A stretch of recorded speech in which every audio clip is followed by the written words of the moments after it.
두 달째 이어지는 전국 혼란으로 소비자들의 불안감은 어느 때보다 큽니다. 만약에 예전에는 50만 원 정도 썼다 하면은 지금은 그거보다 한 30% 정도는 줄인다고 생각을 하셔야 되죠. 왜냐면 어떻게 될지 모르니까.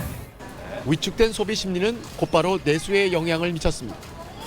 지난해 12월 소비자들의 씀씀이를 보여주는 소매 판매는 전달보다 0.6% 감소했습니다. 넉 달 연속 반등하지 못했는데 1년 전과 비교하면 3.3%나 줄었습니다. 특히 비상계엄 사태 후 회식이 취소되는 등 연말 특수가 사라지면서 숙박과 음식업 생산은 34개월 만에 최대폭으로 감소했습니다. 여러 가지 행사나 가족 모임 그런 거기 때문에 매출에 대한 기대감이 좀 있는데 저희 매장 같은 경우는 한 작년 대비 비교하여 한 10%에서 20% 정도 매출이 좀 감소를 했어요. 장기화한 내수 부진에 연말 전국 혼란이 정점을 찍으면서 지난해 연간 소매 판매는 2.2% 줄었습니다. 신용카드 대란으로 내수 한파가 몰아쳤던 지난 2003년 이후 21년 만에 최대 낙폭이자 2022년 이후 3년 연속 최장기간 감소세입니다. 문제는 생산 소비 투자 가운데 소비가 가장 변동성이 적은 지표라 반등도 쉽지 않다는 겁니다. 소비라는 거는 기본적으로 좀 안정적인 변수거든요. 경기 변동의 진폭에 비해서는 좀 작게 변하는 속성을 갖고 있는데 이게 이제 마이너스로 간다라고 하는 거는 그만큼 제 상황이 안 좋다. 내수 부진의 통상 환경 불확실성이라는 외부 변수까지 더해진 상황인데 미국이 기준금리 인하 속도 조절에 들어가면서 통화 정책을 경기 부양 카드로 쓰기에도 제약이 있는 상황입니다. 때문에 내수 회복에 마중물 역할을 할 추경 등 재정 보강 논의가 활발해질 전망입니다. SBS 권영인입니다.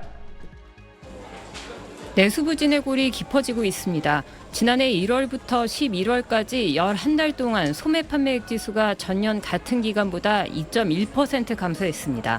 이른바 카드 대란 사태로 소비가 얼어붙었던 2003년 이후 가장 큰 폭으로 준 겁니다. 특히 자동차로 대표되는 내구재, 음식료품 같은 비내구재, 의류 등 준내구재 할 것 없이 소비가 2년 연속 모두 감소했는데 1995년 관련 통계 작성 이후 처음 있는 일입니다. 소비의 다른 한 축인 서비스 소비도 같은 기간 전년보다 1.5% 증가하는 데 그쳤습니다. 문제는 내수 부진이 이어질 전망이란 겁니다. 지난해 12월 초 비상계엄 사태 이후 전국 불안에 소비자 심리 지수는 박근혜 전 대통령 탄핵 전국 때보다 더 빠르고 크게 쪼그라들었습니다. 기업들의 경기 심리를 보여주는 기업 경기 실사 지수 전망치도 이번 달 4년 9개월 만에 최대 낙폭을 보였습니다. 정치적 불확실성뿐만 아니라 트럼프 행정부 2기 출범으로 인한 대외 정세의 불확실성도 기업은 투자를 뒤로 미룰 것이라서 내수 침체는 더 심화될 것으로 보고 있습니다.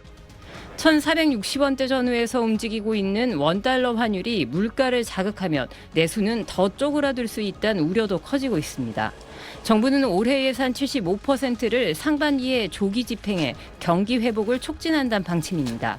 오는 27일 설 연휴 임시공휴일을 지정하고 역대 최대인 900억 원을 투입해 성수품 할인 지원에도 나섰지만 얼어붙은 소비 심리에 그 효과가 제한적일 거란 관측이 나옵니다.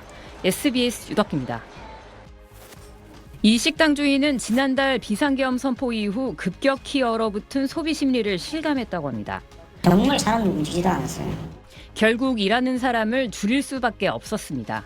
작년 10일 넘어서 이제 줄여야죠. 그때는 이제 아예 생각도 안 한 거지, 파트타임. 12, 13 끝나고 나서. 장사를 접는 이들도 늘었습니다. 27년만 아닌가 하고 이제 문을 닫으셨는데 지금 일주일 정도밖에 안 됐어요. 저도 여기 지금 가게를 내놓은 상태예요.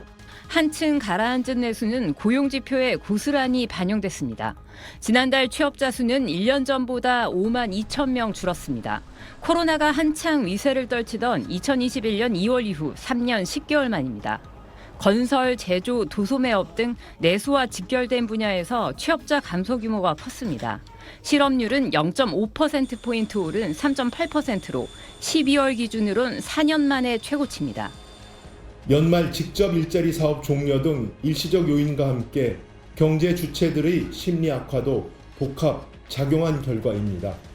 12월 고용 쇼크로 지난해 연간 취업자 증가 규모는 불과 2주 전 정부가 예측한 17만 명보다도 1만 명 이상 적었습니다. 2023년의 절반에도 못 미치는 수준입니다. 올해도 내수 침체의 장기화와 통상 환경의 불확실성 등으로 일자리가 많이 늘어나긴 힘들 거란 전망이 아직은 많습니다. 단기 저성장에 있는 상황이고요. 기술에 대한 투자, 기술 인력을 늘려야 이 사람들이 나중에 몇 자리를 만들지 모르거든요. 정부는 단기적으로 최근 유행하는 독감도 고용 불안 요인으로 꼽고 있습니다.